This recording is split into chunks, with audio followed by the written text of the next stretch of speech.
ব্যথা নাই, শরীর ব্যথা নাই, জ্বর নাই, অন্তত যতটুক সময় আপনি ঘুমান্ত থাকেন এগুলো কিছুই আপনার কাছে নেই। আছে নাকি ঘুমাচ্ছেন আর পেট ব্যথা করতে আছে? হ্যাঁ, ঘুমাচ্ছেন মাথা ব্যথা করতে আছে।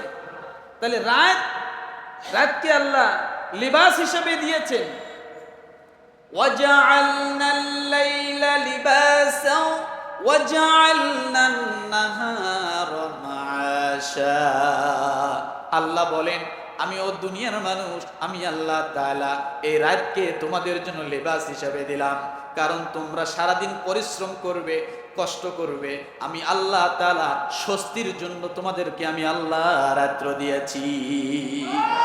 وَجَعَلْنَا النَّهَارَ مَعَاشًا, এবং দিনকে তোমাদের জন্য পরিশ্রমের জন্য দিয়েছি। দিনে পরিশ্রম করবে আর রাত তোমাদের জন্য এসে সেই ক্লান্তি পরিশ্রমকে দূর করে দিবে। রাত এত বড় ওষুধ মানুষের জীবনে। আপনি যদি 5 মিনিট 10 মিনিটও ঘুমায় যান, আপনার 10 মিনিট আগের শরীর আর 10 মিনিট পরের শরীর আকাশ জমিন ব্যবধান হয়। কথা ঠিক না? এই জন্য রব্বুল আলামিন রাতের কসম করলেন 10 রাত। কয় রাত? ওয়ালায়ালিন আশর, 10টি রাতের কসম।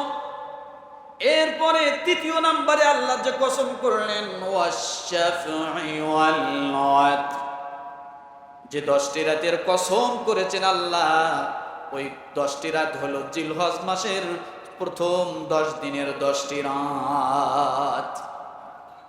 জিলহজ মাসের প্রথম 10 দিনের 10 রাত। এই 10 রাতের গুরুত্ব বুঝতে যায় আল্লাহ 10টি রাতের কসম করেছেন। সুবহানাল্লাহ বলেন।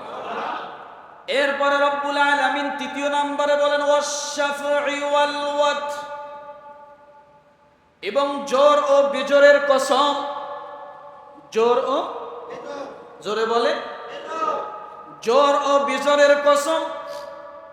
তাফসীর কারকরা বলেছেন জোর বলতে 10টি রাত, বেজোর বলতে জিলহজ মাসের প্রথম 10 দিন, আর জিলহজ মাসের প্রথম হলো 9 দিন। আবার অন্যান্য তাফসীর কারকরা বলেছেন জোর বলতে রব্বুল আলামিন দুনিয়ার জমিনে যা কিছু সৃষ্টি করেছেন জোড়া জোড়া সৃষ্টি করেছেন, কিন্তু বেজোর হলেন আমার আল্লাহ। দুনিয়া যা কিছু সৃষ্টি আছে সব কি আছে? কি আছে?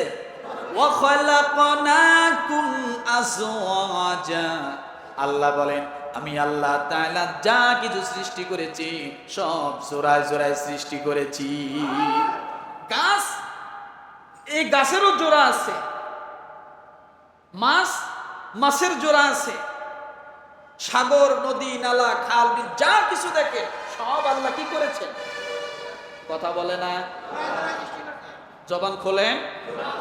জোড়া জোড়া সৃষ্টি করেছেন। নারী পুরুষ আল্লাহ দুই ভাবেই সৃষ্টি করেছেন। বেজোরকে আল্লাহ। এই জন্য রব্বুল আলামিন বলেন ওয়াশ-শাফঈ ওয়াল ওয়াতর।